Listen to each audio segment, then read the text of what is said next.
next month pwede na itong anihin. Ayan, eto ho kasi yung ano, yung the garbage, yung pinaka center po, tapunan ng basura, no guys. Ayan, dito po ano, ayan no, eto po kasi ang center, tapunan ng basura namin dito sa Japan. Ayan po, pero ngayon may pupuntahan po ako.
Kasi yung banda doon po banda, yung nakikita yung barko na yan, may barko po dyan, ano, ayan, may naka-stop na barko dyan, banda doon, ano po yan, Daihatsu po yan, at yung barko na yan, dyan kinakarga lahat ng mga sasakyan.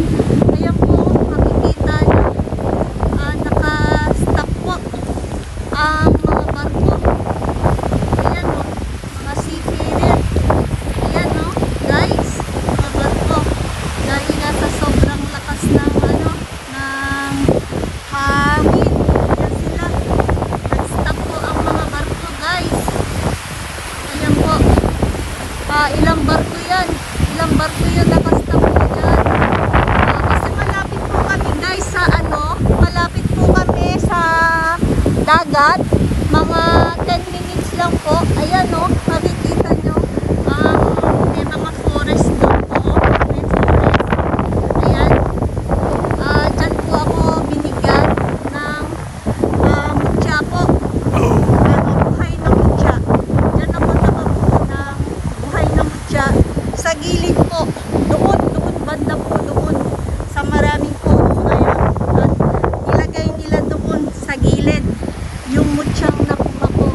Ayan guys, so, makikita niyo po dyan, sobra malakas-lakas po ang alon, at saka ang daming mga dahon na nandito sa ano, sa gilid. Ayan po, sa gilid ng ano, mga basura. Ito pong mga basura to, ano yan, galing po yan sa dagat, no?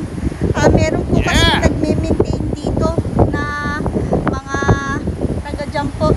Ito po kasing lugar na ito, ayan po, yung nakikita nyo parang meron pong chimney dyan na malaki. Ayan po ay ang tapunan ng basura, garbage center po yan ng aming city. Dito po sa lugar po namin, lahat po ng mga basura dyan po namin tinatapon, guys. Ayan ano, makikita nyo po, ayan po, mga tapunan din po yan ng basura. Doon po, forest po yan, at makikita nyo po banda doon, ano, ayan, may mga mountains. Ayan ang lagay po ng ating panahon ngayon. Medyo maaraw na nga po siya. Ayan, ang hangin medyo kumalma na. kumalma na po yung hangin. Pero kung mapapansin nyo po, ang agos ng dagat, yung kanyang mga waves, medyo malaki-laki pa po. Ayan no, yung alon ng dagat, ayan, maalon pa siya pero malaki-laki pa po. At ayun, makikita nyo po dun, natatanaw, abot tanaw po ng inyong mga mata. Ayan, marami po dyang hintong barko. Mga barko po yan na nagsiship ng mga kotse po sa iba-ibang bansa.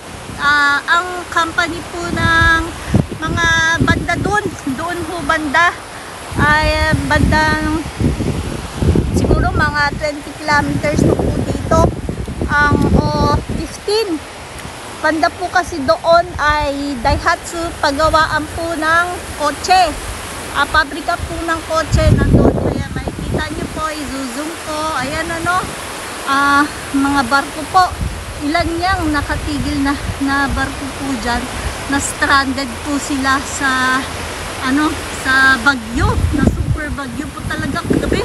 Nakakatakot, sobrang lakas po ng hangin, napakalakas ng hangin, pati kayang umuga po ng bahay. Ayan guys, inaayos ko po ang ating screen. Ayan guys, makikita nyo din po doon, napakaraming forest doon. And meron din mysteries dito sa forest na to.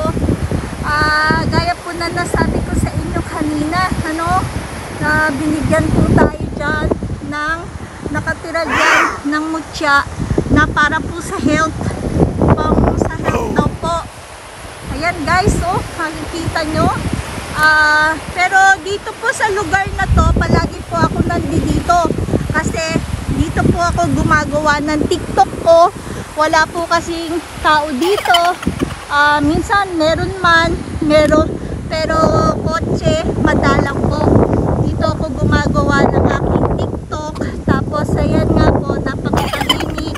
At ayan po yung mga dahon na yan, mga damo na yan, malalaking damo. Ayan guys, mga damo.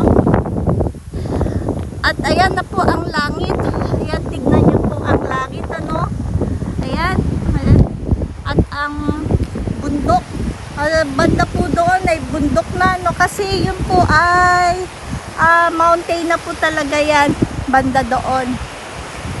Yan tapos ito dito, ayan na po yung dagat, makikita nyo po yan guys, sobrang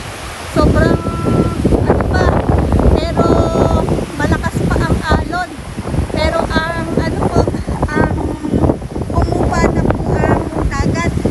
Ayan medyo papalaki na po ang tubig, papalaki na po siya.